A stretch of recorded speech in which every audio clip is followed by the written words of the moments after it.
have some time for questions, but we also have two invited discussants who I will open it up for general comments and questions to the speakers. But I'd like to introduce Mr. Andrea Nicolaj, who is the first Counsellor of the Delegation of the European Union to Australia and New Zealand, and Mr. David Morgan, Director, Trade and Economic Issues for Public Policy Branch of the Department of Foreign Affairs. And if they would potentially like to offer some sort of feedback discussion. David sent or David sent us an email saying he would be able to get here to just after 2 o'clock. I don't know if there's something about that. Okay. All right. Well,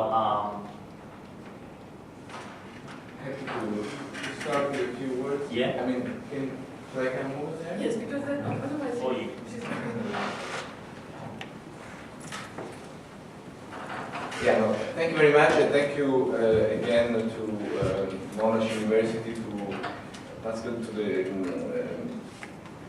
University of Melbourne, and I mean all of this joint effort, which I think is very much welcome, because of course, as the presentation have outlined, there are a lot of initiatives which are scattered around different universities, different centers. So for me, it is always a plus if you guys manage to cooperate and work together. I think there are many more chances to be more effective in passing the messages, communicating and educating the Australian public and students.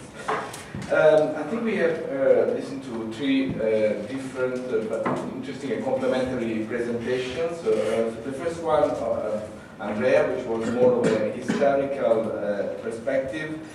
I think worth noting is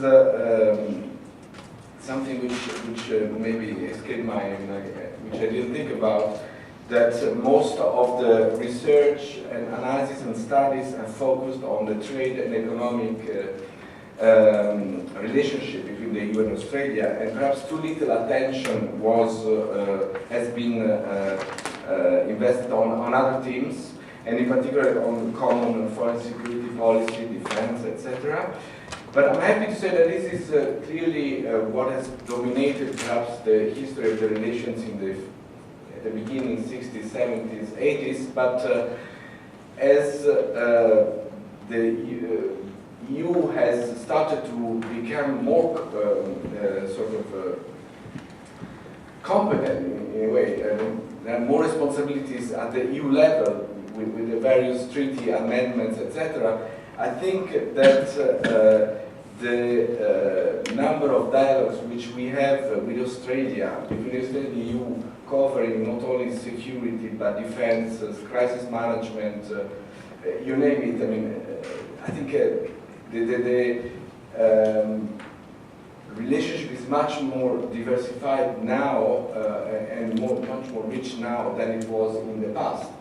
And I certainly would welcome this broadening of the dialogue.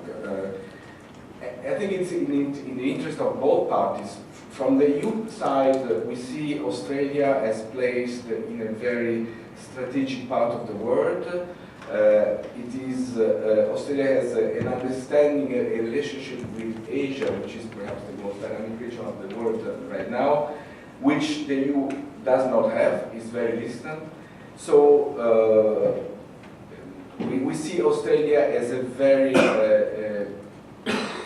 interesting, like-minded partner, which is influential, which sits in the G20, which sits now in the UN Security Council, which is really fundamental for the EU to develop stronger links with Asia Pacific. So it is, I think, in our geopolitical interest, self-interest, I would say.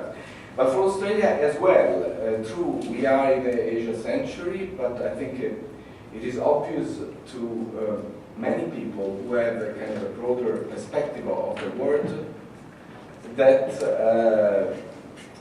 Asia is one part of the coin, but the European Union is still the largest trade bloc, it is still the largest economic bloc, and it is a soft, an influential soft power without which you cannot really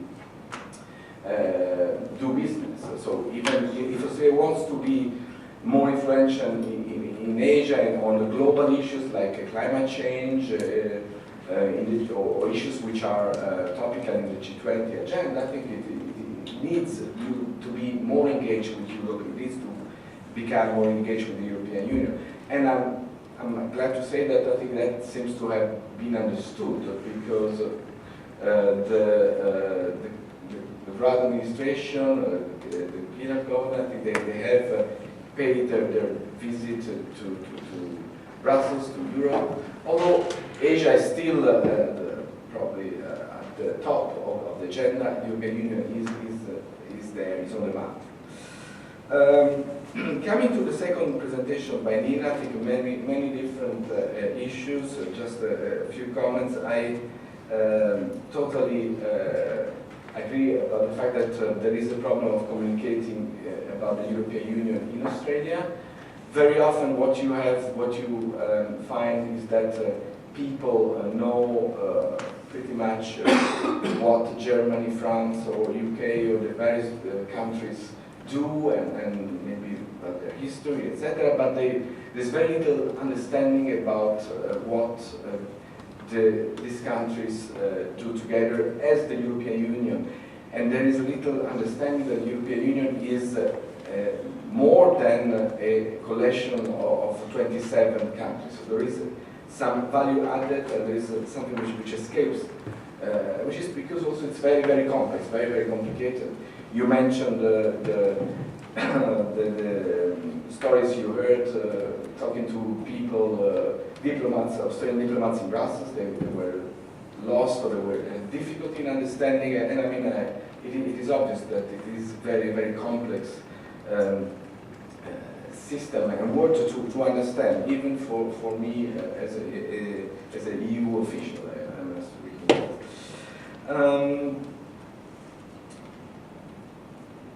Yeah, I mean, and I think that also there is clearly a need to make more efforts from both angles. I must say that also in the European Union, there is a little understanding, a little knowledge about Australia. So to be fair, I think that we need to pursue both ways.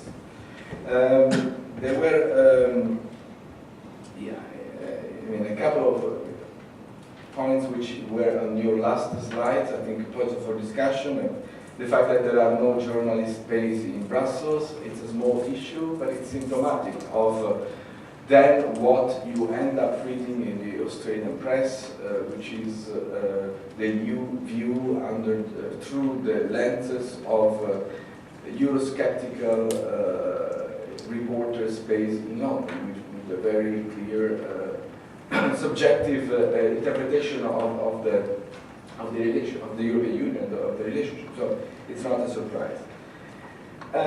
Finally, because I don't want to take 15 minutes, I'm not a speaker. I think very interesting to listen to Pascalin's kind of overview of education studies and how the EU centers emerged. I must say that it is still, in my opinion, a very an area where there is a lot of much more potential. And however, in an Asian century framework, it is quite hard because we are indeed from the EU side, we are allocating some funds to support the three EU centers. But if we compare ourselves to what the US administration does, or what even China or other big powers do, honestly, we are very, very marginal, unfortunately, in the overall scene. And also the Australian government, I think, allocates more resources, much more resources to other parts of the world's studies rather than European studies. So it's an unfair competition. So these are some of my initial comments. Okay, Andrea, thank you very much. I'll like